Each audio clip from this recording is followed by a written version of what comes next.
everyone, my name is Karen. I'm glad to be here to share the presentation with you. As everyone knows that, since the new version of GB 2760 had been released by China's State Administration for Market Regulation and National Health Commission, more and more people are concerning about what changes in the new version compared with the old one. So, my topic today is, what are the changes in food additive regulations in China? I will talk about these new changes from the three parts, which is the overview of GB 2760-2024, comparison between GB 2760-2024 and 2014. And then let's talk about some cases regarding the food additives in China. Let's start from the first part. The GB 2760-2014 is repealed now, and the 2024 version are about to implement soon. Let's have an overview of the 2024 of the new version. The GB 2760-2024 are the updated version on the basis of GB 2760-2014. It is an important basis for the use of food additives in China. Here are some main changes as follows. The first one, let's see the background of standard revision. With the development and the technological progress of the food industry, as well as the increasing concern for food safety and public health, it is necessary to revise and update the existing standards for the use of food additives to meet the new demands of food production and consumption. The main changes include the revision of the definition of food additives. For example, the nutrition fortifiers have been newly increased into the food additive in order to comply with the food safety law implemented in 2015. The second one, revision of food additive varieties and usage regulations. Based on the latest evaluation results of food additive safety and processing necessity, some food additive varieties and usage regulations have been revised, such as removing certain food additive varieties and their usage regulations that no longer have process necessity. The third one is modification of requirements for the use of food additives.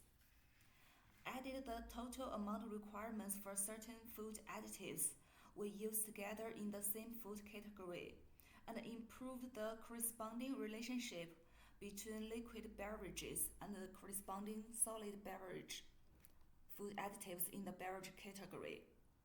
The fourth one is modification of basic information on food additives. Some Chinese name and the Chinese codes of food additives have been modified, and the English names and the international codes of food additives have been modified in accordance with the latest provisions of the International Food Code standards. And then revision of Appendix A, B, C, D, and E. The revision of Appendix A is regarding the query method for the regulations on the use of food additives to reflect the content of Table A3 in the original standard in Tables A1 and A2, and merging the original Table A2 into Table A1. The Appendix B is revising the principle for the use of flavorings and to clarify the requirements for the use of food flavorings with other food additive function or other food uses. The Appendix C is to remove some types of processing aids used in the food industry, such as mineral oil, and revise some types of processing aids and their usage regulations. The Appendix D is to edit the numbering and definition of nutrition fortifiers and modify the definition of food flavorings. And the Appendix E is to specify the description of certain food categories to keep consistency with national food safety standards for related food products. And the GB 2760/2024, the revision's significance it will help further regulate the production and the use of food additives in China, and also can improve food safety levels, protect consumer health, and promote the healthy development of the food industry. These changes reflect China's continuous progress in food safety standards and aligning with international standards and the rationale of the use of food additives. And the revision details will be introduced in the second part. Now let's see the standard framework of the 2024. If you want to export the food to China, you have to know a little bit about the standard framework about the 2760/2024. For example, the text of the 2024 includes the scope, terms and definitions, principles for the use of food additives, food classification system, regulations on the use of food additives, food flavorings, processing aids for the food industry, functional categories of food additives, index of regulations on the use of food additives in Appendix A, nutrition fortifiers, and then the basic agent substances in gum-based candies. And the Appendix A, B, C, D, E, F. That's a standard framework of the 2760/2024.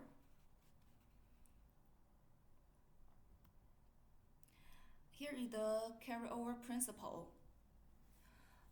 These regulations, I got it from our Chinese standard.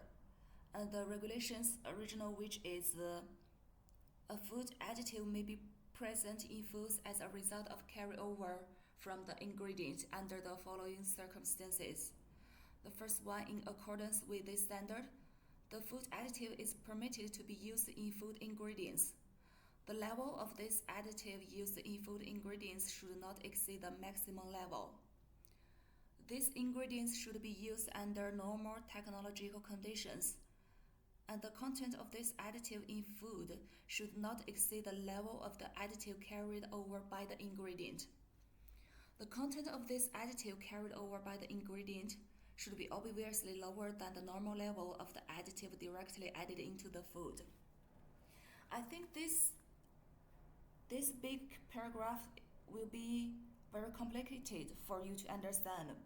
To sum up all about these sentences, I will use one simple sentence to include, which is, if the food additive is allowed to use into the ingredients, then it could be used in final products.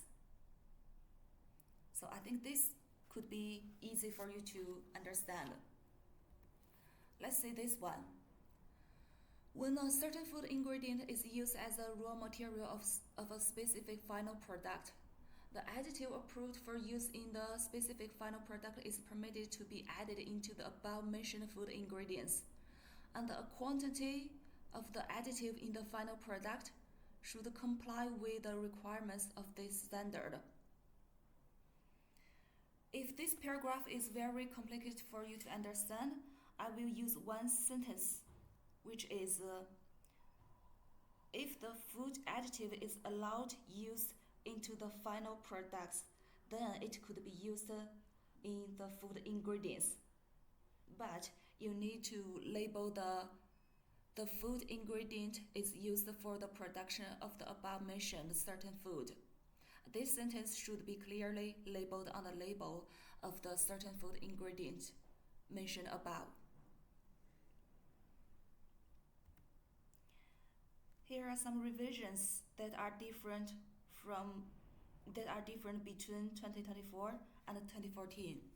For example, GB 2760/2024 delete some food additives which originally existing in 2014 due to the improvement of some production process.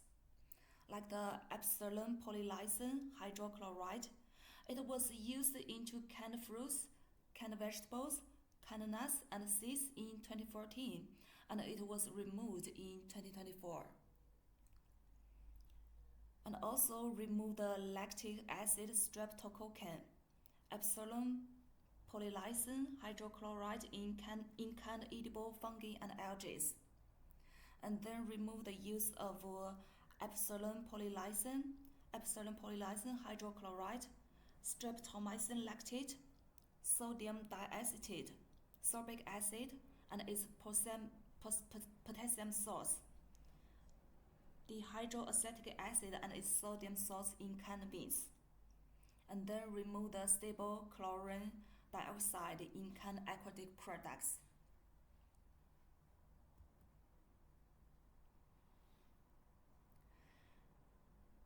And then regarding the dihydroacetic acid, according to the results of risk assessment, the dihydroacetic acid and its sodium salts in butter, starch products, bread, pastries, baked food fillings, and surface slurries, pre-made meat products, and the fruit and vegetable juices slurries have been removed. And the maximum amount of this food additive used in pickled vegetables has been adjusted from 1.0 gram per kilogram to 0.3 gram per kilogram.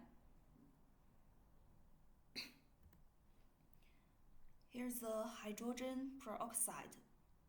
Based on the latest evaluation results of safety and process necessity, combined with the actual usage situation in the industry, the specific functions and scope of use of hydrogen peroxide as a processing aid have been clarified. Now, the hydrogen peroxide can be used as a desulfurizing agent, decolorizing agent, deiodizing agent in starch sugar and starch processing technology, oil processing technology, seaweed processing technology, collagen casings processing technology, whey protein powder processing technology. This is a new scope of the hydrogen peroxide in 2024. And also remove the usage regulations for natamycin in fruit and vegetable juices, and the use of beta-carotene and monodiglycerate diacetyl tartrate in distilled spirits, and the use of azodicarbonamide in wheat flour are deleted. And then the use of the processing aid of beta-cyclodextrin in pasteurized and sterilized milk has been deleted.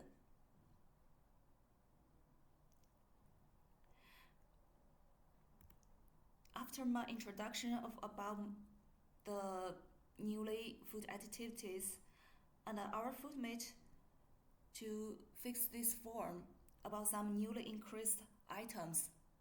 For example, the functional categories of food additives, Index of Regulations on the Use of Food Additives in Appendix A, Nutrient Fortifier, Basic Agent substances in gum-based candies.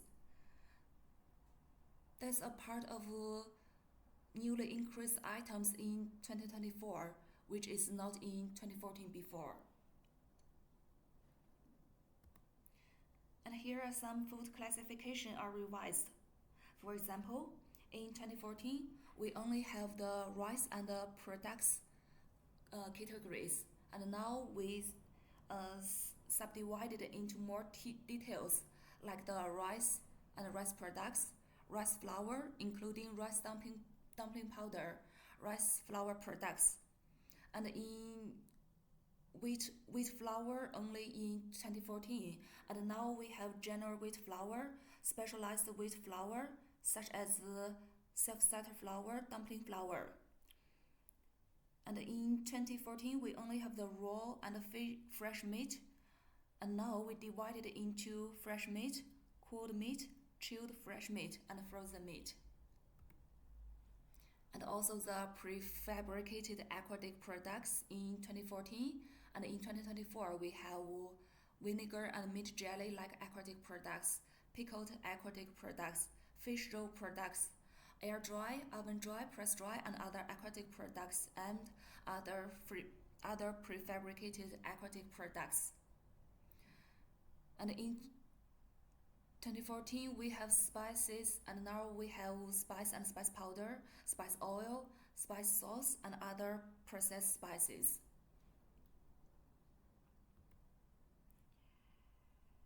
And now I'm gonna take some cases to do the explanation.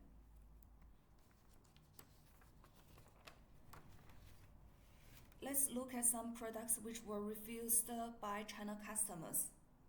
This is a South American white shrimp imported from Ecuador.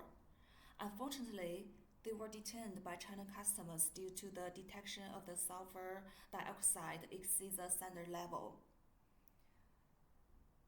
For this one, we need to determine which food classification of the product belongs to. According to the regulations of GB 2760, the South American white shrimp belong to the aquatic product. And the maximum limit of sulfur dioxide used in aquatic product is 0.1 gram per kilogram, while this sulfur dioxide in South American white shrimp is exceed maximum limit. That's why it was detained by China customers.